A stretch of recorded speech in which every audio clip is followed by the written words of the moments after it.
Hello, everybody. Welcome back to Gentlemen Prefer Cinephiles. Yes, hello. Today we're talking about something very important and dear to our hearts. We're talking about the films of Martin Scorsese. Yes. And pretty much that means that we're talking about them. We're talking about them as a whole, so we're not really going to go specifically into any of them for analysis. I kind of just wanted to talk about, like, certain themes he talked on, certain eras in his life, the actors he kind of always works with, odds and ends in his oeuvre. Mm-hmm. But that's pretty much what I wanted to discuss today. So, yes.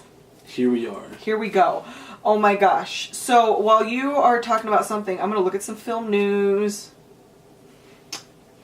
So, Martin Scorsese died today. Oh my god, that's not funny, jeez. I thought it was kind of funny. It just gave me the news, like, just for the news. Alright, So we're just going to read some news titles, okay? So, one day ago, 10 Cloverfield Lane director boards the Uncharted movie. Oof. Wow. From what I understand, Uncharted is literally just, like, watching a movie but playing it. So why would you want to make a movie? I think that video game movies are just it's just a distant dream, and they'll never be good because nobody cares. My second news story is that Steven Spielberg's West Side Story remake found its Maria. Kill me.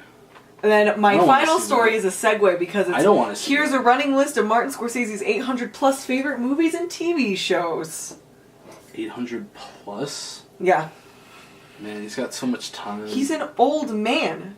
He's lived a lot of life. He's like in between watching like the dailies on The Irishman. He's like, watching a couple hundred movies. So the list apparently begins with The Great Train Robbery, which is very evident with Joe Pesci in Goodfellas. Because a lot, like that sequence at the end where he's shooting directly at the camera, that's pulled directly from Great Train Robbery, which is interesting.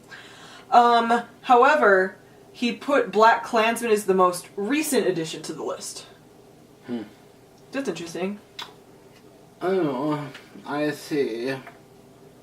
Well, you know what? He probably saw The Great Train Robbery when he was in college. I'll tell you what, our first section that we're talking about with Martin Scorsese is the films he made at NYU, his student films, including Who's That Knocking at My Door? Oh my god, and in The Irishman, he's working with Al Pacino for the first time? Yeah.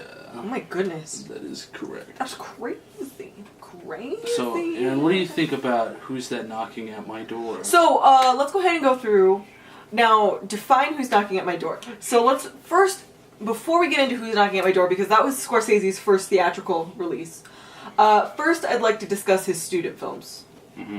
So that is, It's Just Not You, Murray, What's a Nice Girl Doing in a Place Like This? Others. Mm-hmm. Yes, we took a Scorsese class with our wonderful professor, Sean Forrest, so we're just Scorsese experts now. It's a shout out. So, I really think his student films are quite well done, overall. Mm-hmm. I think they are definitely above the line student films, in that the quality of them is very well done. However, he still falls into these really interesting student film traps where, like, student films are always like, oh, we're so smart and funny. And they're not really smart and funny. That's kind of what what Scorsese hits in his first couple films, for sure. Oh. Except I do think the cinematography and the lighting especially is a high point of his films. Because in a lot of student films now, since there's such easy access to cameras and technology, you don't get a lot of exploration of other technical elements of the film. People just think that since they have a camera, they can just shoot anything. Which, I mean, they can, and that's not a bad thing that more people have access to it. It's just people don't realize until later on that there's other things to consider when it comes to what's in the frame. Because when Scorsese was a filmmaker, it was like just kind of an accepted fact, an accepted reality that, oh, I have a camera and I have lighting and I have this and this and this, Because it's just kind of like... I mean, you have like a limited amount of film. Yeah, you have a limited amount of film stock as well, so that also contributes. But with filmmakers now, like, I feel like there's less of a consideration to those external elements those come secondary, because I know for me at least, when I first begun filming things, I didn't even think about other elements that would enhance the shot, you know? Yeah. But yeah, that's all I have to say about Scorsese's student films. Do you have anything? I like the way that he explores violence in his movies. I think you see really early on that he kind of... I mean, he does a lot of stuff with, like, domestic violence. Was The Big Shave a student film? The Big Shave? Yeah, was that a student film? I think so. The Big Shave is a film where this man is shaving his face, and he just keeps shaving his face and just keeps cutting himself up. And it is about Vietnam. And I think that was a student film, and it was a Cannes selection, so that's interesting. But yeah, Scorsese's student films, very well done, very good. And let's go ahead and talk about his first couple movies. So that is Who's That Knocking at My Door? Which is actually the first time he worked with, it's the first time he worked with, but also it's the first film Harvey Keitel did. And Harvey Keitel is one of the big actors that Scorsese works with a lot. Mm-hmm. And so, yes, what would you like to talk about in terms of Who's That Knocking at My Door? I feel like it deals a lot with violence, and it's about this guy's inability to accept violence, because he's a very violent person. Mm-hmm. And I think that Harvey Keitel is a good boy, and I think that, you know, he's a great actor. And I think that... Well, Who's That Knocking at My Door is such a high point, I think, in Scorsese's oeuvre. Especially being his first feature film, because, I mean, he did... Okay, so the film is essentially about this man and his relationship to this woman he meets at the beginning of the film. Yeah. And how the relationship blossoms, but then he finds out she was raped, and he blames her for it, so... Because he blames her for it for a lot of different reasons, because... He sees it as a shortcoming of his own manhood in some way, and he has a lot of masculinity problems. However, there was a large sex scene that had to be added in the middle because the producers didn't want to show the film without more sex. They wanted it to be exploitation. But I do think the film is very interesting in how it deals with the men and women relationship. Because you see, I see a lot of people overshoot Scorsese in the same way as they do Tarantino, where they assume that since his films indulge in the horrors of something like misogyny, that means that they're inherently misogynistic. As a female who really loves gangster films, especially Martin Scorsese ones, I think that Scorsese does a very good job, or at least in my opinion, of empowering women through film and showcasing the negative impact that toxic masculinity has on women. Mm-hmm. And I think that you definitely see that in Who's That Knocking at My Door, because you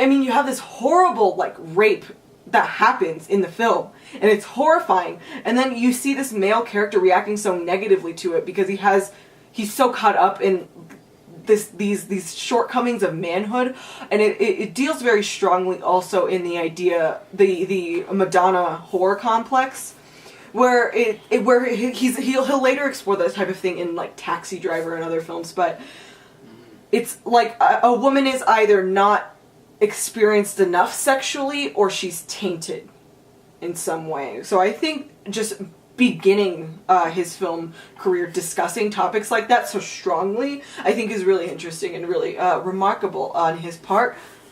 Other thoughts, Charlie? Also, Catholicism. Oh yeah, he does also do, because Scorsese's a nice Catholic boy. I believe he was going to be a priest instead of a filmmaker at first. That's true. And I mean, one could argue in a,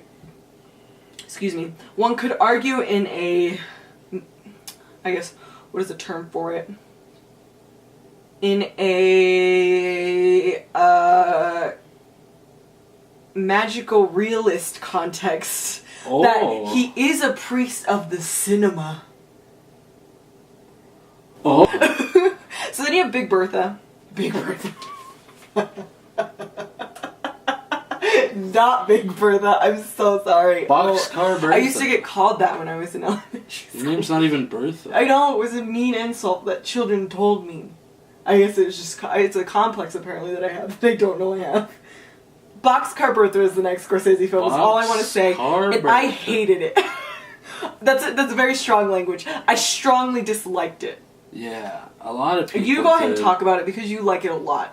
Yeah, go for it. I thought it was fun. I thought it was a good time. Mm-hmm. I really liked the acting in it, and I think that it was really cool to see a lot of his shots that he was like kind of experimenting with, because he was kind of given free rein on this movie because it was so cheaply produced. So he could kind of just on the day he'd have to decide what to shoot, and so you end up with these like really crazy gonzo shots that like kind of get refined later in his career.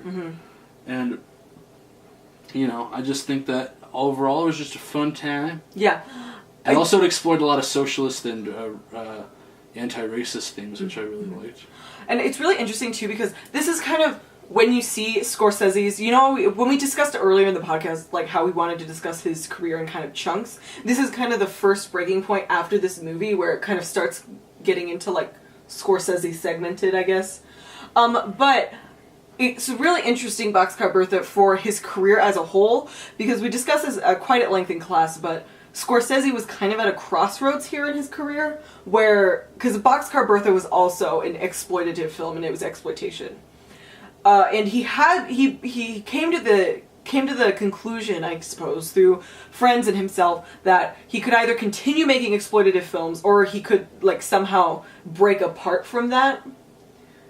And then I believe next you have Mean Streets, which is Scorsese's first full gangster film. You could argue that Who's That Knocking at My Door is his first gangster film, but I think I would say Mean Streets more than that, because Mean Streets, like, while gangsterism is a part of Who's That Knocking at My Door, it's not inherently woven into the fabric of the narrative. So I would say that Mean Streets is the first real Scorsese gangster film. Boxcar Bertha has gangsters in it. Yeah, but it's like it's an exploitation take on Bonnie and Clyde, and when I see Scorsese doing gangsters, it's not quite the same interpretation as Bonnie and Clyde.